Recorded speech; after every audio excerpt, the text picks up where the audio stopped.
All right, salam alaikum. I told you I'd be back on. I had to work some technicality issues out, right? So I was preparing some information for a client, and as we're going into 2023, it is so important to do a checkup to see, okay, where am I at? Um, how am I faring? And how did I do for 2022? And what do I want to accomplish in 2023? Are there any major purchases that I'm going to need to make that I'm anticipating? Maybe I need to get my car fixed. Maybe something's wrong with the roof. There could be a host of things. Maybe you're starting to save up for summertime. If you have a vacation, maybe you want to go ahead and put some money away, and plan out, quarter by quarter. Okay, so it will help you, take chunks out and make it not so large of a budget. Like, oh my God, how am I going to plan for a whole year? Well, take it into to quarters. So look at your first quarter. Look at, January, February, March. What do you anticipate happening during those times, right? I know January, February, March is kind of easy. Maybe it's good because then you can save up more money. Now you're looking into April, May, June. Maybe you have some graduations. Maybe you're going to start looking at vacation. Maybe you're going to be looking at somebody will be going away to school. So maybe that's what your April, May, June looks like, right? Maybe you had spring break again for the first quarter, so you need to start thinking about that. Maybe you're going to do something during spring break. And then, now you have your April, May, June. Now you go July, August, September. So do you have plans in the September timeframe? What do you anticipate that might happen then? So this is how you make, things less intimidating, and so that you can make sure that you're still taking a bite out of, what you need to be able to accomplish and not make it so intimidating. So I'm going to go ahead and get into some of the worksheets that I wanted to share with you guys earlier. And I'm just going to post this. So give me one moment here. I'm going to share my screen.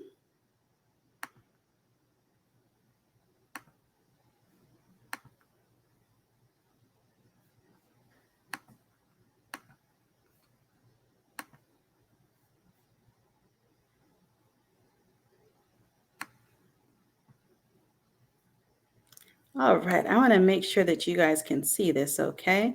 So I'm going to probably make this a little smaller.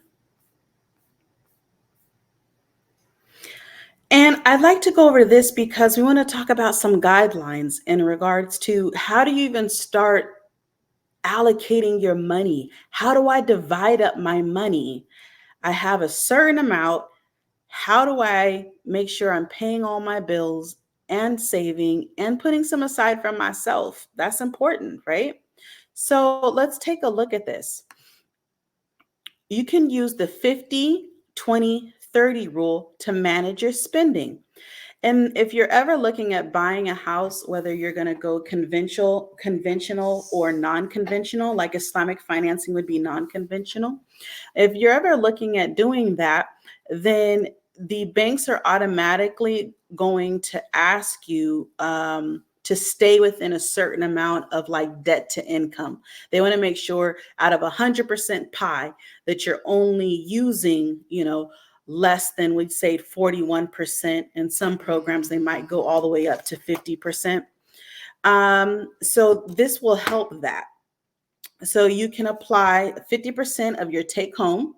So what we would do is if you are, say you make $1,000, multiply that by 0.50, and then obviously you would know how much the half of that is. So it'd be 500, just to make it easy for you.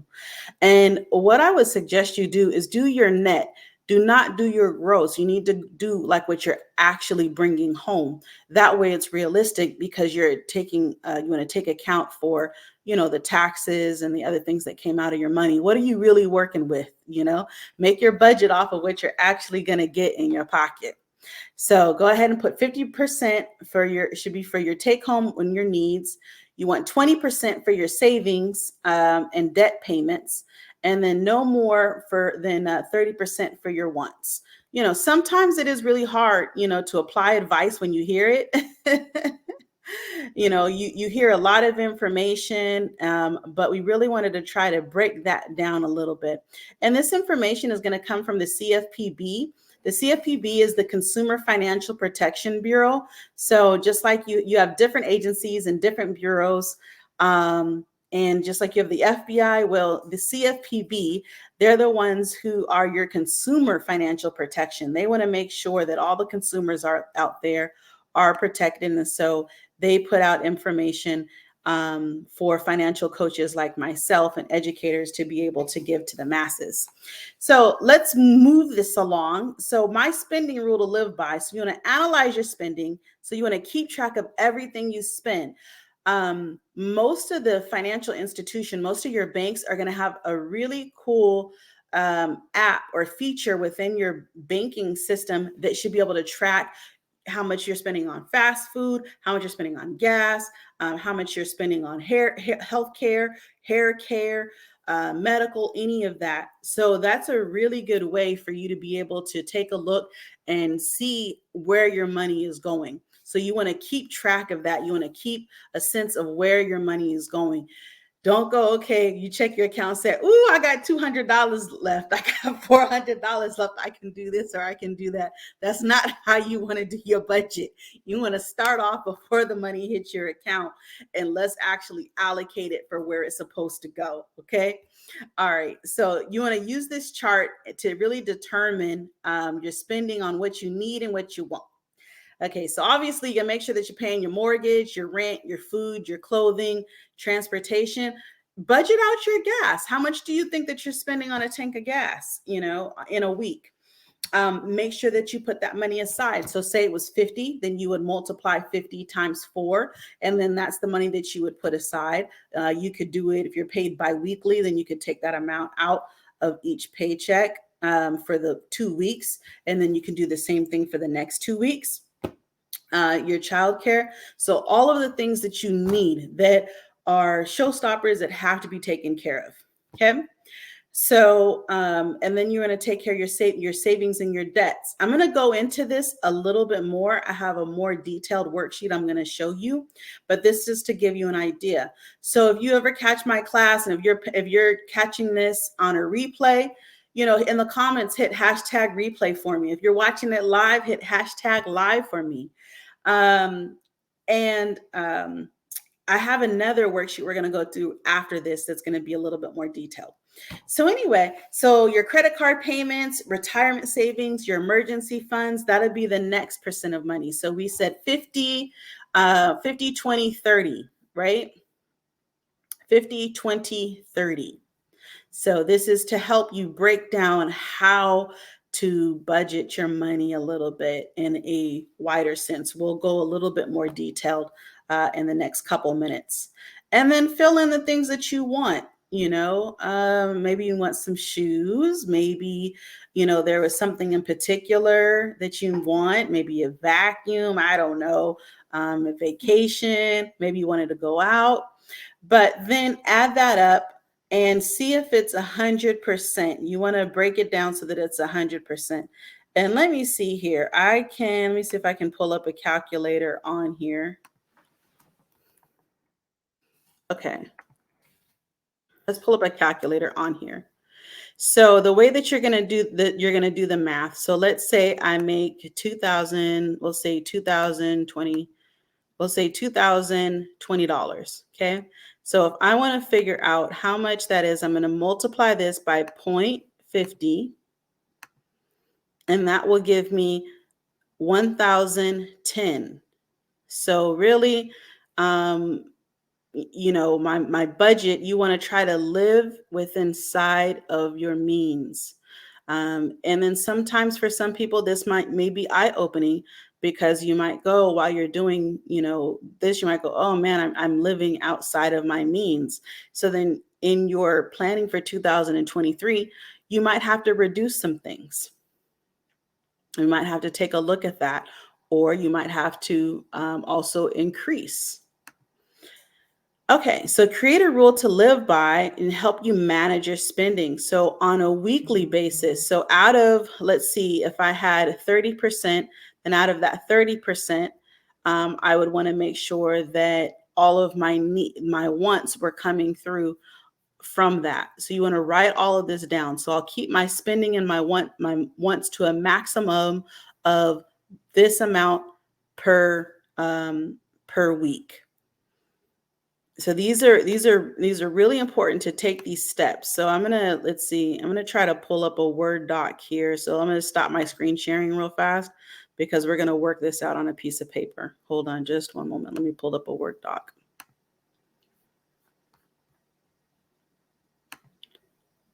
All right.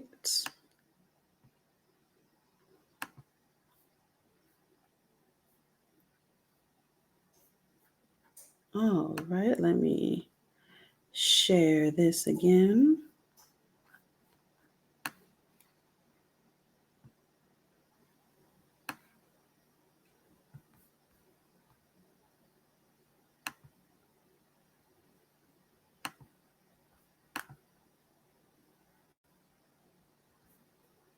And I realized that it may not be showing you the calculator because I didn't share the whole entire screen.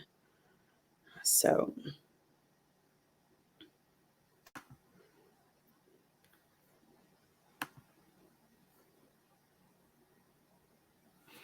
all right. So let's say I make, we'll do $4,000 a month.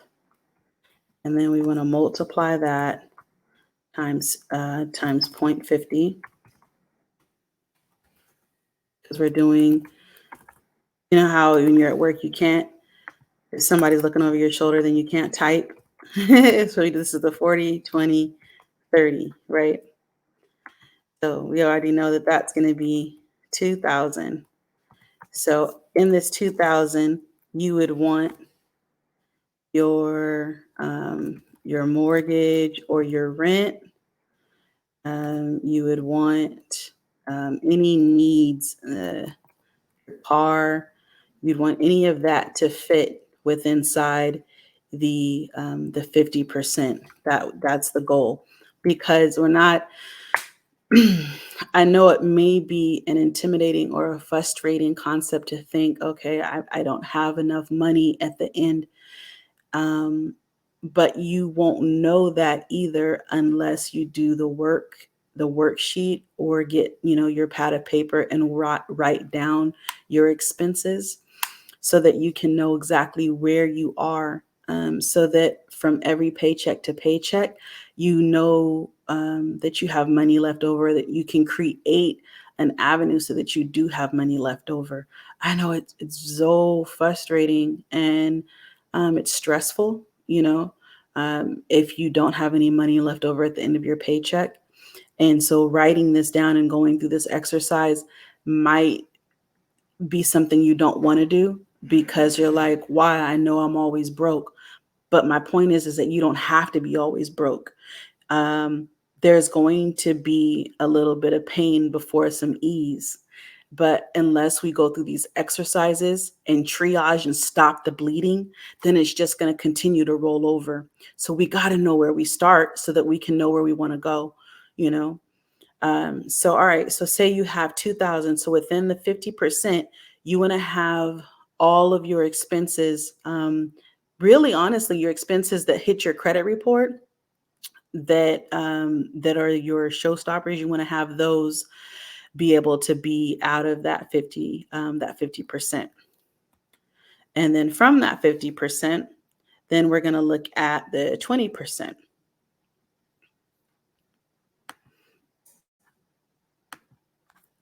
And so from the 20%, so I would take 4,000, and then we would multiply that times 0.20, 0.20. And so the 20%, 0.20. So that's going to be $800. And then we'll right where here, I'll just do the 30% also. And if the points end up getting a little bit intimidating, you can always just hit the percent sign and it will put the point in there for you. So if you want to know, 20%, 35, 66%, you can, hit the number that you are taking the percent of. So start with the number, so 4,000, for example, and then you hit the multiplication button, and then you would hit 30 and then hit the percent sign. So that's the other way that you could do that, and it will, translate it. And so 30% is 1,200. All right. So these are the figures that we're working with right now. I'm going to go back to the worksheet. So if you wrote this down, so you have 50% is 2,000, you have 20% at 800, and I'm going to put this in the chat.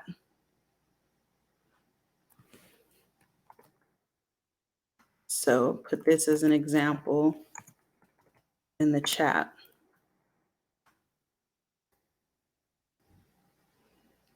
And we're going to finish up here soon. Trust me.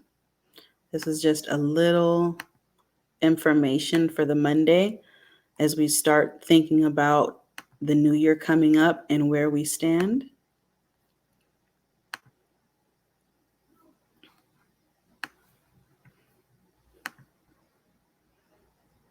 All right. So again, the items that we're looking at, hold on one moment. So you're looking at your mortgage, your food, your clothing, your utilities, and your childcare being at 50%. So in that example, that would have been within 2,000. So you may end up having to go backwards and say, okay, childcare, you have to subtract the childcare, subtract the utilities, your transportation, and then seeing if those are things that that you can't find anything and those prices are going to be set, then you probably want to go ahead and start with, the child care, and then see how much you have over as far as how much you can afford for your rent and your mortgage. We may not always be able to live where we want to live. We may not always be able to, have the amenities. So you have to think about what is most important, or figure out how you can have a give or take in some of those things. And again, it may be difficult, for a while you're pinching those pennies. I went through that. I was a single mom, of multiple children at a very young age as a teen. And I remember having to have those conversations, So for me, if living in a house with a yard in a very safe neighborhood was the thing that I wanted to always be the constant for my kids, then my budget had to meet that. And if I had to take on another job, then I had to change another job, or if I had to create a business to create that for childcare, I end up having to, look for programs or figure out ways to lower that expense. So but these are the conversations, these financial conversations, they're not easy. They're not always, pleasant, but they're real talk. I mean, and that's what a financial educator has to do, is have these real talk conversations so that it helps plan out where are you at and what's your next move. And that's the intention, because you do want a better financial health. You want to reduce your stress. You want a better life for your family and for your kids. And so the best way to do that is, to have these conversations with yourself and have a financial coach or someone, like myself, have these conversations with you. So for savings and debts, you're looking at your credit card payments, your retirement savings, emergency funds. You want that to fit into that $800, that 20%. And then so for the 30%, your wants, that's going to be the other stuff. Is it going to be, your vacation? Is it going to be, what is that, and what does that look like? And we did this over a month. So we did this in a monthly income. So if $800 was the money for you to fill in for your wants, then that would be $200 a week, right? That you would have to budget. So the fast food that you eat, the clothes that you're buying, the earrings, the lipstick, the shoes, your toiletries, your massages, your nails, all of that then would need to fit in to that amount, to that $200 that you're allowing yourself, and then that should equal the 100%. So create a rule to live by. So I will keep my spending at blank every week, or I will keep my spending or wants to this amount. But you got to keep yourself to something. You can't just be out here, and then have what you're buying dictated on how much you have on the bank. That's not smart money management. You have to already have a mind when you're going into your week, your month, how much I have, because you would have already have known. We did a plan. This is what I have to look forward to. We said we're going to break it down into quarters, right? Okay, well, these next 3 months, I have some things that I'm trying to meet. So I'm sorry, I can't hang out with you, or I can't make that purchase, because there's something else that I'm trying to do. And if there's something that you really want, then budget for it, put it inside. You're going to have to forgo something so that you can have something else later. you know Maybe you're having to have some movie nights, just at home on the Netflix, or cooking more at home. These are all things that I personally, I'm not just telling you, my success, from what I heard. I'm telling you my success from what I went through. you know I was a single mom of multiple kids, and I had, the early on in my life, I was a teen mom. And so I remember those early stages. Yeah, and now I don't have to make, those choices, so much. But you have to get to that point. All right, so we're almost finishing up, and I still had another sheet that I wanted to go with through. So we're gonna finish this one up. Um, Make a promise to yourself to take action on your rule. I will use my unique rule to live by to help me achieve my spending goal. And this is really important. And this is why I said we want to start off with, what is your plan for 2023? Yeah, you want to look at your health, you want to look at, your career, and that can be part of, your plan for 2023. But don't just let that pass you by. Really try to make a plan. So I'm going to stop sharing this one, and I'm going to share this other sheet.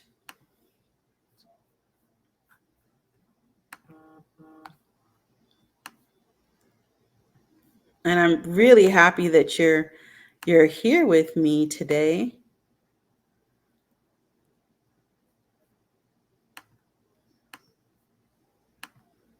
Okay. So this one right here is a financial planning worksheet. It's a My New Money Goal, and you're going to put your name. And I'm giving you some examples of when we have one-on-one time, or if I do group sessions, some of the content that we might cover. I just wanted to kind of give you a synopsis, because I was really concerned and thinking about this year coming up.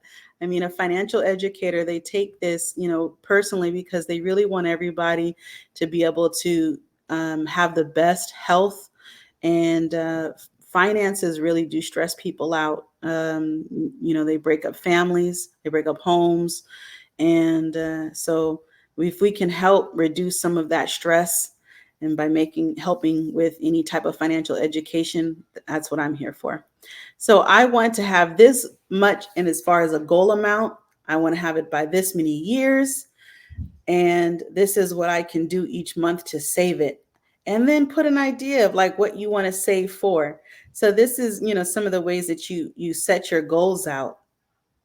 So for example, if I make this amount of money as far as my job, on month one, I can save this, month two, month three, and then I have an average of what I'll be saving.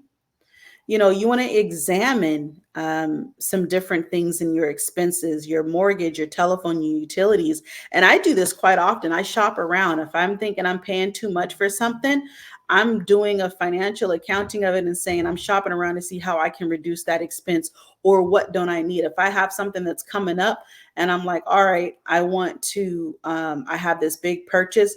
I'll start cutting stuff down, or things that I might have given of gifts. I'm cutting you off. If I was paying for cell phones, I'm not paying for cell phones no more. Right? I'll start cutting stuff down. Look, so your home, your debts, your credit cards, your loans, your daycare, child support payments, alimony payments, tuition, school activities, toys, your clothing, laundry, dry cleaning allowance. These are your monthly expenses, and you want to be able to really take a look and say, okay, what of this can I cut down, or what can I reduce? All right. You look at your food, your groceries, your restaurant, transportation. All of these things are your monthly expenses. And you want to write down all of your expenses so that you know what you're at the end of the month. Review how much you're being able to save. Remember, we just talked about that 50%, 20%, 30% rule. Ask yourself, how much are you starting off with right now? How much do you have saved? How much are you saving regularly? You should, if you have your 401k, do you also have an emergency fund? These are things that we want to ask yourself. I plan to get my new money goal of this amount. What is that? What is your goals? What does this look like? Is there a large purchase? And then have a commitment to your own self. These are important. You might need to make some adjustments. Maybe you have a bonus that's coming up. Maybe you're going to expect a gift that's coming up. All right. Don't live into it. That's the most important thing. We're going to start getting our annual increases or our raises. Don't live into it. Don't live into your annual bonus. Put it aside. Maybe take something, a certain percent from it again. Think about that 50, 20, 30. Take a certain percent and then bank the rest, stock it up so that you don't live into that. Well, this is Coach Shakira. It was really nice spending this evening with you. Catch me online, catch me on my website at www.shakira, that's ChaikIRAH. And I will see you guys again soon. If there's any topics that you want to cover, and you can go there and sign up for one-on-one time and the next group activity as far as the subject. So we'll be covering in-depth subjects, but you'll be able to catch that on a group session. But fill out the intake form so that you can do a financial assessment on your own well-being. And then I'll call you, we'll go over it, and I'll give you a free session in which we can talk about some of your goals and what you might want, and just have a conversation. The worst thing you can do is just ignore it and act like it doesn't exist. We're all getting up to go to work or make money in some fashion, or else you can't live without doing that. So you just want to make sure, that you're spending it in the right way. All right. Have a good evening.